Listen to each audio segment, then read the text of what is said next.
Assalamualaikum warahmatullahi wabarakatuh. Para pemirsa, telah hadir program baru yang kita sebut atau kita namakan dengan Tapcast, yaitu Tabiin Podcast. Program ini ingin membahas seputar isu-isu terhangat yang muncul kepada kita, khususnya kepada hal-hal yang berkaitan tentang isu-isu keagamaan, sosial, dan politik, terutama terkait masalah tuduhan-tuduhan dan stigma. Kita awali pertemuan pertama pada episode pertama, yakni kita ingin membahas satu tema tentang apa makna dan definisi daripada buzzer. Melihat bahwa beberapa hari terakhir hangatnya isu terkait serangan atau balasan Iran terhadap Israel bukan disoroti sebagai satu serangan yang menguntungkan Palestina, tapi dianggap sebagai isu sektarian dan lebih kepada poros isu yang sangat sensitif antar mazhab, yaitu Sunnah dan Syiah. Namun kita melihat ini tidak terlepas dari peranan yang kita sebut dengan buzzer. Mari kita masuk ke episode pertama. Dalam diskusi ini kita hadirkan seorang pengamat Timur Tengah yang tidak asing, yang sering kita lihat di dalam layar kaca kita, yaitu Ustadz Muhammad Jawad. Assalamualaikum warahmatullahi wabarakatuh, Ustadz Muhammad. Waalaikumsalam warahmatullahi wabarakatuh. Apa kabar? Alhamdulillah baik. Alhamdulillah, ini program baru, Ustadz. Insya Allah kita akan berusaha untuk bagaimana menjawab tuduhan-tuduhan atau stigma miring kepada mazhab Syiah, apapun yang berkaitan dengan Syiah. Nah, Ustadz, ini kita melihat ya dalam beberapa tempo waktu terakhir ini, khususnya yaitu dalam eskalasi serangan ya yang ada di Timur Tengah, Iran memainkan satu peranan yang lebih vital. Iran melakukan satu balasan yang selama ini dinanti-nanti dan ditunggu-tunggu oleh publik dunia. Melakukan satu respon yang sangat keras dan kuat yang meluluhlantahkan publik entitas atau rezim pembunuhan anak dan para wanita. Nah, namun yang sangat disayangkan sekali ini ada upaya yang ingin menggeser dan menggerus fokus mata dunia dari bagaimana sikap Iran yang berada di pihak Palestina. Alih-alih mendukung Iran, nah ini justru banyak suara yang sangat sumbang dan mendistorsi daripada fakta. Kita ingin membahas terkait elemen-elemen yang ingin menggeser poros kebenaran atau fakta sehingga menjadi satu perhatian yang salah atau falasi ya, atau distorsi dari hakikat. Nah, kita ingin membahas dengan antum Ustadz berkaitan tentang buzzer. Nah, kira-kira Ustadz, menurut antum definisi daripada buzzer, definisi yang sifatnya operasional ya terhadap makna buzzer dari ranah sosial dan politik, dan apa perbedaannya kira-kira dengan aktivis media yang independen? Baik, bismillahirrahmanirrahim. Ya, kalau kita mengaca kepada persoalan definisi daripada buzzer tentu bisa didefinisikan dengan beragam makna ya. Tapi memang belakangan ini kata buzzer itu sendiri sudah berkonotasi peyoratif, dia kesan buruknya yang mengemuka. Ya, bisa kita katakan bahwa buzzer itu adalah individu atau kelompok yang bekerja secara sistematis dengan tujuan tertentu, yaitu mendistorsi pemahaman umum masyarakat sehingga membangun opini yang mungkin bertentangan dengan fakta, dengan kebenaran. Dan rata-rata mereka ini dibayar untuk tujuan-tujuan tertentu, atau juga mesin juga ya, pakai bot atau orang biasa sebetulnya, tapi mungkin dia sendiri berada dalam lingkungan terdistorsi itu ya, yang teralihkan dari kebenaran sehingga kemudian secara emosional kemudian terlibat dengan kegiatan-kegiatan itu. Ini tentu kita lihat belakangan ya dalam True Promise 3 ini, di awal mungkin sehari 2 hari dan seterusnya itu rata-rata opininya kan sangat positif. Kemudian belakangan kita lihat kemudian mulai ada nada-nada sumbang. Jadi mereka yang menggaungkan nada-nada sumbang di awal itu kemudian bermunculan kembali.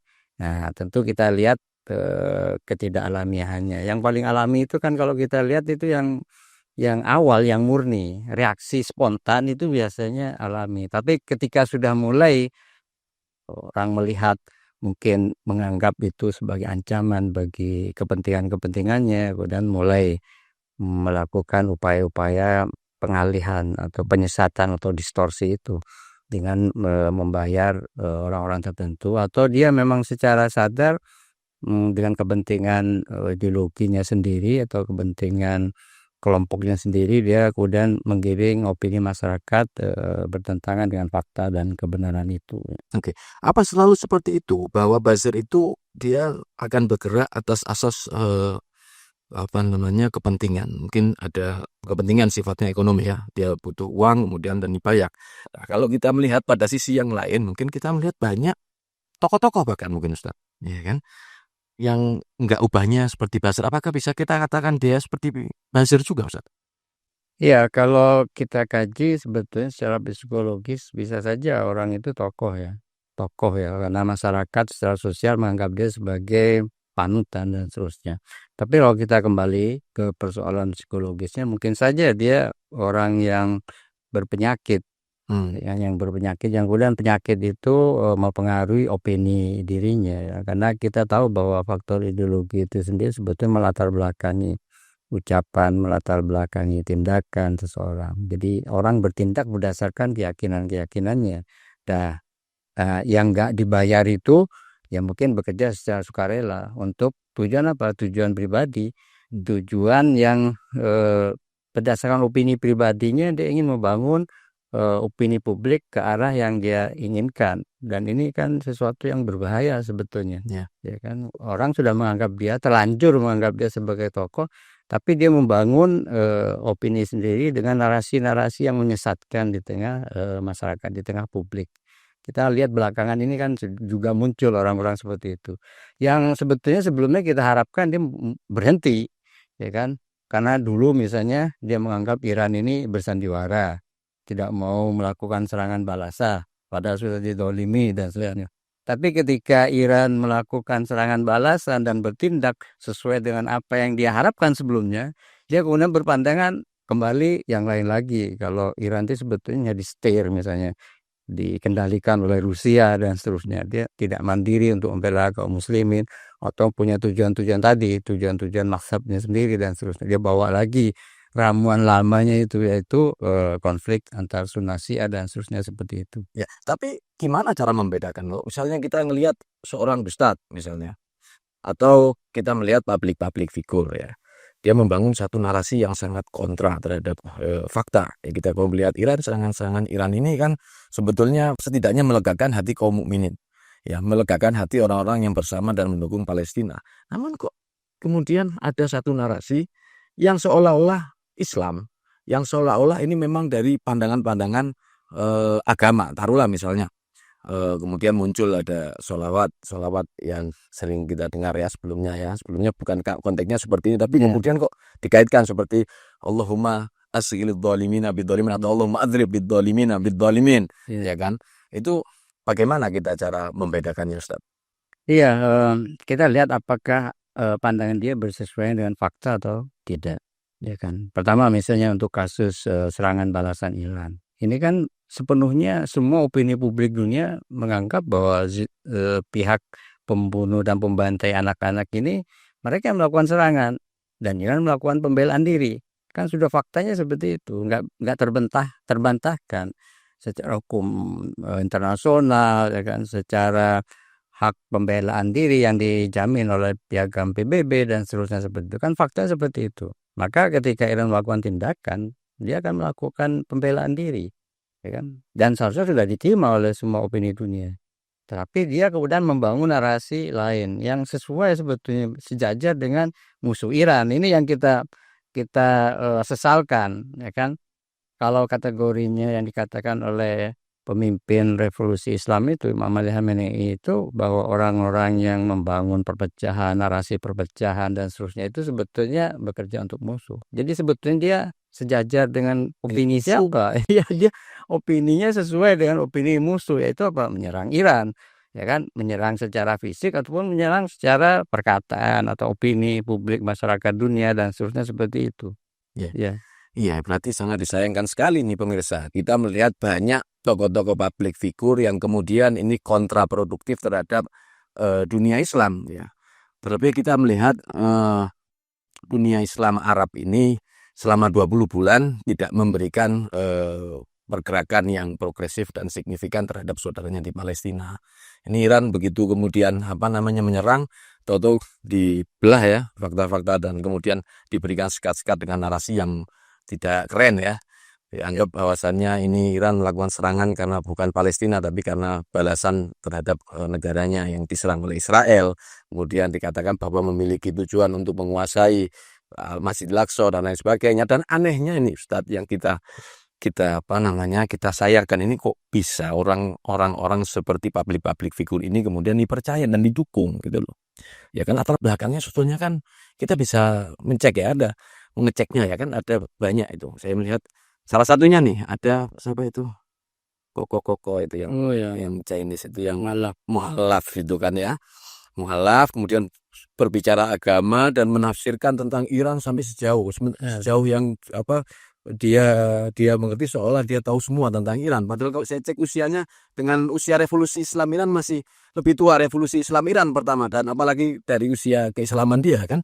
Ya, ini harusnya menjadi hal yang ironis sekali terhadap masyarakat kita ya, mengustadkan seorang mu'alaf yang Chinese yang belum tentu kita tahu kapasitas keilmuannya, bahkan mungkin pelafatan dalam mengajinya atau membaca doanya atau ibadahnya seolah-olah merepresentasikan daripada ajaran Islam, Ustaz.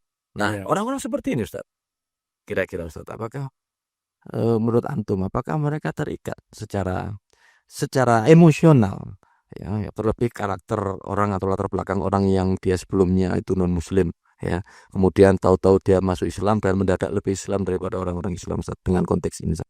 Iya, media sosial hari ini kan seperti hutan belantara ya, yang tidak bisa memilah sebetulnya tokoh ini original ataukah tidak, ataukah dia memang membangun opini untuk menjadi influencer misalnya, kemudian berapa banyak pengikutnya, kemudian dia jadi terkenal di dunia maya dan seterusnya. Nah, pembangunan opini seperti itu harusnya dicermati dengan hati-hati. Karena seperti saya katakan tadi, ini seperti hutan belantara yang kalau kita tidak berhati-hati maka kita mungkin akan tersesat di dalamnya, atau kemudian kita berhadapan dengan binatang buas dan seterusnya seperti itu. Jadi harus kembali kepada mendudukkan kepada fakta yang sesungguhnya. Fakta seputar masalah Palestina misalnya, bahwa Palestina itu dijajah, mereka yang dijajah.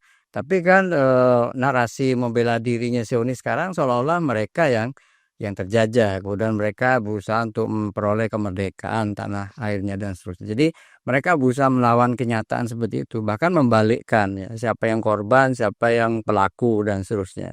Seperti misalnya ketika dalam peristiwa Gaza, orang-orang mereka ini menyalahkan menyalahkan Hamas atau menyalahkan pihak Palestina, ya kan. Tapi ketika mereka mengalami hal yang sama, mereka kemudian menganggap bahwa mereka harus membela diri dan seterusnya. Nah, orang seperti ini yang berpandangan kemudian melawan dari apa yang bersifat aktual, bersifat faktual, bersifat nyata, ini adalah orang-orang yang sebetulnya berpenyakit, ya, memiliki penyakit di hatinya. Kalau istilah Al-Quran mungkin fi qulubihim marad fasadahumullahu marada, di hatinya ada penyakit, karena Allah tambah penyakitnya. Kenapa? Karena faktanya itu semakin benderang kan, tentang kebenaran Iran membela Palestina selama ini ya kan, sudah berdarah-darah dan seterusnya, tapi tetap itu tidak mengubah kebencian dia kepada Iran dan seterusnya. Kemudian membangun narasi-narasi tertentu ya kan. Zion sendiri kan ingin membangun opini bahwa bahkan yang terakhir tuh mereka seorang wanita mengatakan bahwa kami ini berjuang sama seperti kalian, yaitu apa, melawan Syiah. Syiah ini karena berbahaya, seharusnya kami didukung karena melawan musuh kalian, kan seperti itu. Ini kan narasi yang dibangun oleh musuh, yaitu oleh pembantai ini, ya kan, rezim pembantai ini. Nah, seharusnya dalam kategori seperti itu ketika ada kesejajaran antara opini atau pendapat yang dibangun oleh tokoh siapapun, ya, kita tidak boleh kemudian menganggap bahwa ini tokoh atau tidak. Kenapa? Karena ada standarnya, standar rasional, kemudian juga standar berdasarkan fakta-fakta. Apakah itu memperkuat persatuan Islam? Ini kan seruan Al-Quran. wa'tasimu bihablillah jami'an wa la tafarraqu. Kemudian juga pesan Rasul sallallahu alaihi wasallam, pesan persatuan ya kan, bahwa seorang muslim itu bersaudara dengan muslim yang lain. Nah, ketika seseorang bangun opini perpecahan itu kan berlawanan dengan logika, berlawanan dengan rasional, dengan rasio kita. Kemudian juga berlawanan dengan Al-Qur'an. Ya, sudah berarti kategorinya sudah teridentifikasi orang ini bahwa dia bukanlah dari kalangan Islam dan kaum muslimin, ya kan, meskipun dia menempatkan diri pada posisi itu, ya kan, yang kualifikasi keilmiahannya tadi diragukan dan seterusnya. Apalagi masalah kesetiaan. Masalah kesetiaan ini kan orang bisa berdalil dengan beragam ayat dan seterusnya dengan pemahamannya sendiri, ya kan. Bisa saja apa yang dia ungkapkan ayat Al-Qur'an itu benar, ya kan. Tapi ditujukan untuk tujuan yang salah, bisa saja seperti itu. Atau ajaran-ajaran Islam yang lain, ya kan. Sebagaimana dikatakan oleh Amirul Mukminin Ali alaihissalam, kalimatul haq yuridu bihal batil, ya kan. Kalimatnya benar, tapi ditujukan untuk sesuatu yang salah. Nah, ini dikatakan dalam peristilahan kita disebut sebagai tahrif atau distorsi atau penyelewengan, ya. Jadi distorsi atau tahrif sendiri bisa bermakna bisa bersifat lafzi, bisa bersifat tekstual, atau bersifat maknawi atau bersifat kontekstual. Jadi teksnya benar tapi diarah-arahkan untuk tujuan-tujuan yang salah, yang batil, seperti itu. Nah, ini kriteria-kriteria yang sebetulnya sudah diajarkan oleh Islam sejak awal, ya kan. Bagaimana kelompok Yahudi itu di awal-awal Islam di Madinah, mereka disebut sebagai fi qulubihim marad tadi, yang di hatinya ada penyakit, atau orang-orang munafik. Orang-orang munafik dalam kondisi-kondisi yang kritis di Madinah, orang munafik ini malah membangun koneksi, negosiasi, ataupun ikatan dengan orang-orang yang menjadi musuh Rasul dan mereka sendiri sebetulnya di kota Madinah, ya kan. Terutama dalam perang Khandaq itu kan seperti itu. Ada anasir-anasir yang bangun hubungan dengan pihak luar. Karena tujuannya apa? Kata mereka, kami takut nanti kondisi ini berubah. Nahsya antusibana da'iroh. Kami takut nanti kondisinya berubah dan merugikan kami. Jadi kalau kami berdiri di dua kaki, maka itu akan menyamarkan kami. Jadi dia juga di kalangan muslimin mengidentifikasi seperti itu, tapi dia juga membangun hubungan dengan pihak musuh. Karena untuk kepentingan-kepentingan itu, baik kelompok ataupun pribadi, mencari keuntungan. Ya. Tapi Ustadz, kenapa harus Syiah ya? Kan kita melihat bahwa yang berkembang itu isu seharusnya kan seperti yang Antum sampaikan tadi, tidak seharusnya memelintir ke arah madhab ya atau sektarian. Nah, tapi kenapa kok harus Syiah, sementara sektarian ini kan banyak sebetulnya. Sekte-sekte yang ada dan jenis-jenis daripada keyakinan ini kan sangat banyak. Tapi kenapa harus Syiah? Ya, tentu saja itu kita bisa lihat dari posisi sejauh mana musuh itu merasa mengalami kerugian oleh pihak-pihak di dalam Islam sendiri. Dan kalau kita lihat dan kita kaji dari awal, Syiah itu secara konsisten adalah pihak yang selalu melawan kedoliman. Dalam sejarah kehidupan para imam mereka, ya kan, bahwa mulai dari Imam Ali, Imam Hasan, Imam Husain misalnya, bahkan dibantai di Karbala dan sebagainya sampai terjadi peristiwa seperti itu kan karena mereka konsisten melawan kedoliman. Dan mereka berusaha menjaga kemurnian Islam, ya kan, sebagaimana diajarkan oleh An-Nabi SAW. Dan pemeliharaan ajaran itu kan memerlukan penjagaan, perawatan. Dan mereka menganggap para imam-imam ini bahwa mereka bahkan kalaupun mereka harus syahid, gak jadi masalah. Yang penting bahwa Islam itu terjaga, bahwa Al-Quran itu terjaga. Dan ini kemudian menjadikan musuh kemudian melakukan segenap upaya untuk melawan Islam. Begitupun melawan Syiah juga dalam konteks ini.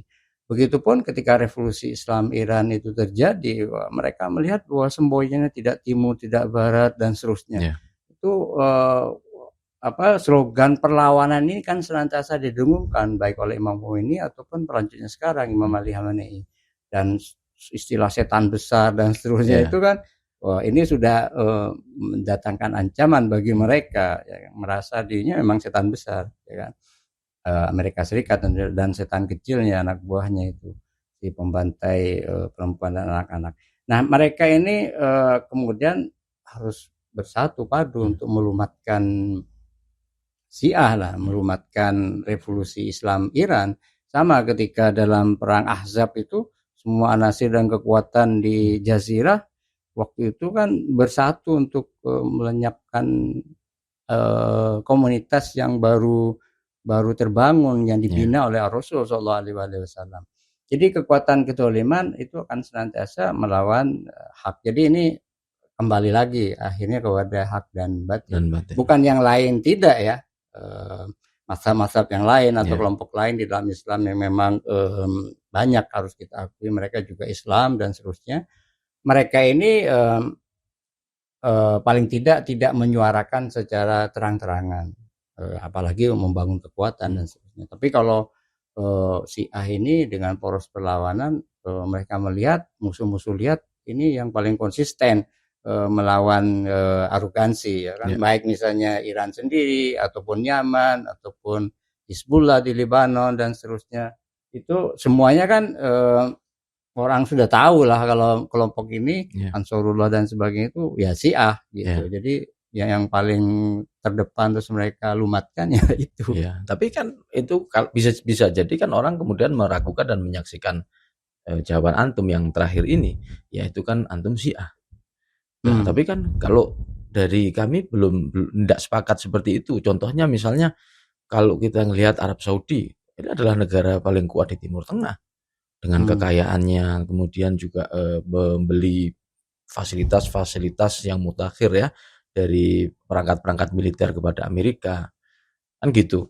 Kalau misalnya Saudi kemudian dia melakukan serangan dan balasan kepada Israel, selesai itu Israel, gitu. Ini bagaimana? Ya cuma masalahnya itu kan tidak terjadi. Ya kan mereka justru hidup dalam naungan Amerika. Yang kita tahu Amerika itu induk semaknya dari rezim pembunuh anak-anak ini. Kan tentu saja mereka itu anak-anak mereka juga dan itu bertentangan dengan opini masyarakatnya tentu saja. Kalau opini masyarakatnya semua setuju.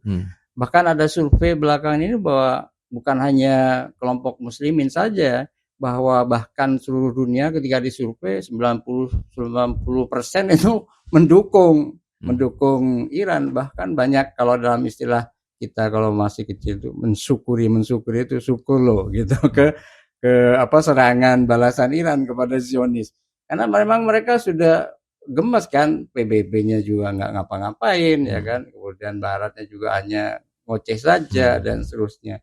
Kekuatan-kekuatan yang lain meskipun mereka tulus tapi nggak bisa bertindak. Mereka berharap adanya suatu pihak yang menghukum Zionis ini, yang memang komunitas ini adalah komunitas yang menjadi kanker bagi masyarakat yang harus diamputasi, dan itu konsisten. Jadi faktanya bahwa Iran lah yang kemudian melakukan itu. Jadi sekarang orang dan Iran tidak pernah bersuara Sunnah Syiah kan seperti itu. Meskipun mereka tidak menyangkal kalau Syiah mereka kan. Tapi mereka menghormati, melindungi. Bahkan kalau kita tahu Palestina itu kan bukan Syiah. Tapi mereka bela mati-matian seperti itu. Karena persoalannya bagi mereka bukan masalah mazhabnya. Tapi apakah mereka itu berjuang untuk Islam ataukah tidak. Nah tentu berarti adalah tugas kita untuk melakukan klarifikasi dong Ustadz. Melihat bahwasannya ini seperti ini kan berarti operasi perang data dan informasi dong. Kan seperti itu. Nah Ustadz, ini ada operasi yang kita kenal dengan nama Hasbara, yang mana ini didanai dan juga digerakkan oleh pihak musuh. Kita tahu operasi ini memang sangat diketahui adanya dorongan-dorongan dari pihak Israel menggerakkan buzzer-buzzer untuk menjaga citra Israel. Jadi kedustaan-kedustaan dan kemudian juga menebar propaganda, menghancurkan persatuan, menebar isu perpecahan dan lain sebagainya. Nah, antum tentu sudah tahu tentang operasi Hasbara ini. Mungkin bisa antum berbagi informasi Ustaz tentang buzzer-buzzer Hasbara dan bagaimana cara kerja dari operasi Hasbara ini Ustaz. Iya, betul. Karena kalau kita punya jihad tabjin ya, jihad penerangan, klarifikasi, mereka itu punya jihad juga. jihad kegelapan namanya itu mendistorsi opini umum masyarakat ya. Karena memang berdirinya rezim ini kan memang kebatilan ya kan, melawan hukum apapun, kan ilegal. Jadi mereka berusaha untuk mencari legalisasi dalam bentuk pengakuan dari masyarakat. Ya, karena medan tempur kita hari ini kan bukan hanya medan tempur secara fisik ya di luar secara konvensional, tapi juga medan tempur secara dunia maya atau bahkan lebih jauh perang lunak atau perang budaya dan seterusnya. Dan medannya adalah di medan media sosial dan seterusnya seperti itu. Benar, kelompok itu memang yang mendapat memang dukungan langsung dari rezim ilegal ini. Rezim ilegal itu memang membiayai kegiatan itu, terutama Departemen Luar Negerinya ya, Ministry of Foreign Affairs dan seterusnya, atau Diaspora Ministry Diaspora Affairs dan seterusnya. Mereka yang secara langsung membangun kelompok itu, kelompok buzzer itu, atau juga kelompok-kelompok yang bersifat mandiri ya. Mandiri sebetulnya juga biayanya juga dari mereka ya. Kelompok seperti kita harus melafadzkannya dengan agak tersembunyi. Misalnya ACT.IL. Nah, ACT titik pakai titik aja, jangan dot ya. Itu kan memang seperti kelompok sukarelawan dan seterusnya, tapi bekerja untuk tujuan-tujuan Zionisme. Nah, kegiatan mereka ini tentu saja kegiatan untuk mendistorsi tadi, melakukan tahrif ya kan? Dan memang seperti kita kemukakan tadi bahwa kebiasaan kelompok Yahudi ini sejak dari awal di masa Rasul adalah melakukan tahrif, melakukan pemutarbalikan fakta. Kalau istilah Quran itu yuharifunal kalima an mawadhi'i ya kan. Jadi menukar-nukar atau memindah-mindahkan kalimat itu atau perkataan itu dari tempat-tempatnya ya. Jadi baik secara teks atau lafzi ataupun secara maknawi. Jadi faktanya begitu, tapi kemudian ditafsirkan dengan penafsiran-penafsiran untuk kepentingan mereka. Seperti kejadian-kejadian misalnya juga genosida dan seterusnya kan, mereka berusaha bahkan untuk mencari pembenaran atas kegiatan itu dengan menyalahkan seperti kelompok Hamas dianggap sebagai teroris dan seterusnya seperti itu. Jadi apa yang dilakukan di Zionis itu adalah pembelaan diri untuk toh juga kelompok ini teroris ini juga adalah musuh kalian. Jadi kami melakukan tindakan seperti itu, atau kami mengebom rumah sakit itu karena di bawahnya itu ada bunker Hamas itu tadi dan seterusnya. Walhasil mereka mencari pembenaran atas apapun yang dilakukan oleh rezim pembunuh dan pembantai anak-anak ini. Nah, kegiatan inilah yang kemudian pasti akan banyak mendatangkan dan menggunakan kekuatan finansial, dan di situ kemudian mungkin saja di negeri kita juga ada orang-orang yang terekrut secara sukarela ya, atau sukarela bahkan. Kalau bukan karena kebencian ya juga sekalian lah kebencian dan juga menghasilkan kan seperti itu. Ini kalau saya lihat ujaran kebencian ini memang betul-betul mematikan akal dan nalar kita ya. Ya artinya sekarang berdasarkan yang antum sampaikan tadi misalnya kan dengan cover-cover tertentu ini memang banyak orang ini membangun cover. Taruhlah misalnya relawan sembako misalnya. Ya kan mereka kan tugasnya seharusnya hanya menghantarkan titipan orang yang dermawan kan ke Palestina kan. Tapi kok tahu-tahu mendadak akhirnya sekarang semua menjadi vlogger dan membawa berita-berita. Dan saya sayangkan berita itu selalu miring dan kontraproduktif terhadap perlawanan. Itu Ustaz. Dan bahkan sampai pada titik jikalau ada serangan-serangan yang betul-betul menghantam Israel dan meluluhlantakan Israel, kemudian akan ditarik satu penilaian bahwasanya Iran dengan Israel itu adalah pihak yang sejajar, sama-sama tiran. Seperti ini Ustaz. Jadi kita nggak perlu ikut-ikut. Nah itu artinya kita nggak perlu ikut lah. Terus posisi kita gimana lah? Bagaimana dengan sikap seperti ini? Posisi orang yang kemudian menyampaikan narasi ini dan kita tidak bekerja apa-apa, tidak melakukan apa-apa. Itu gimana Ustaz? Dalam kondisi ketika hak dan batil itu berlawanan atau berhadapan-hadapan kan seharusnya ada pemihakan yang kita lakukan. Ketika kita netral saja itu sebetulnya sebentuk pembiaran dan pembenaran atas kedoliman yang terjadi. Karena kejahatan itu melakukan represi, melakukan penindasan terhadap kelompok yang lain. Ketika dalam kondisi seperti itu kita diam, ya sebetulnya kita mendukung terjadinya penindasan. Kan seperti itu yang dikatakan oleh Rasulullah SAW.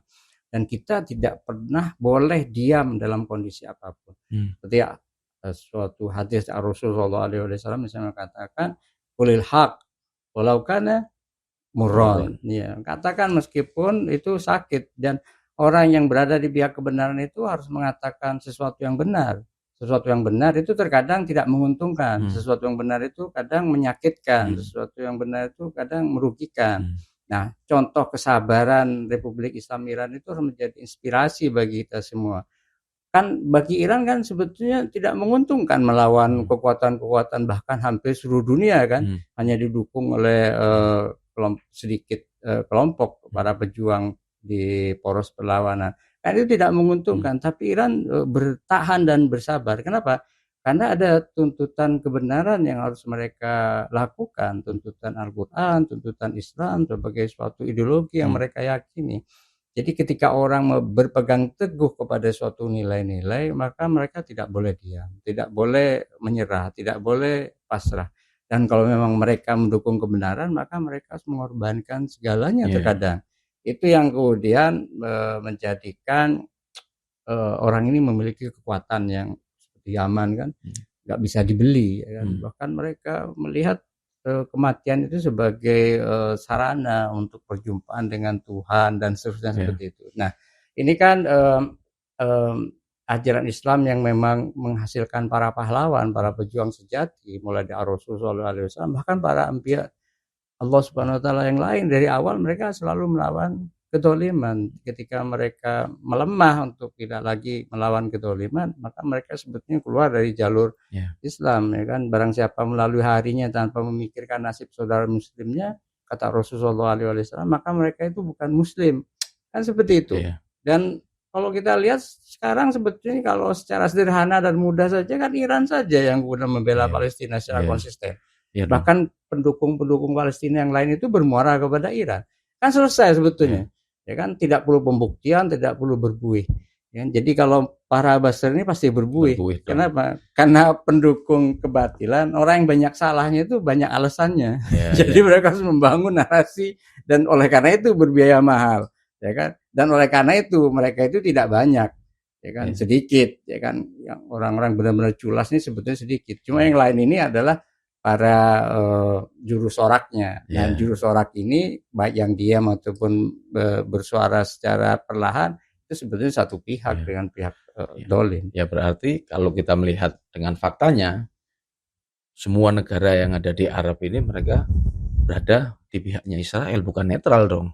Kan seperti itu berarti Kan barang siapa yang dia tidak peduli, yang melewatkan hari-harinya baik sore atau pagi dan malamnya tanpa memiliki kepedulian kepada saudaranya, maka dia bukan dari golonganku, kata Rasulullah SAW, kan seperti itu. Betul. Artinya mereka sebetulnya dengan semua narasi yang dibangun, pembelaan mereka yang sederhana dan ala kadarnya ini sebetulnya tidak menegaskan posisi mereka berada di pihak Palestina dong ya. Betul. Mereka kemudian baru berusaha sebagian, meskipun sebagian yang lain yang besar sudah membangun normalisasi nyata mereka dengan pihak penjajah.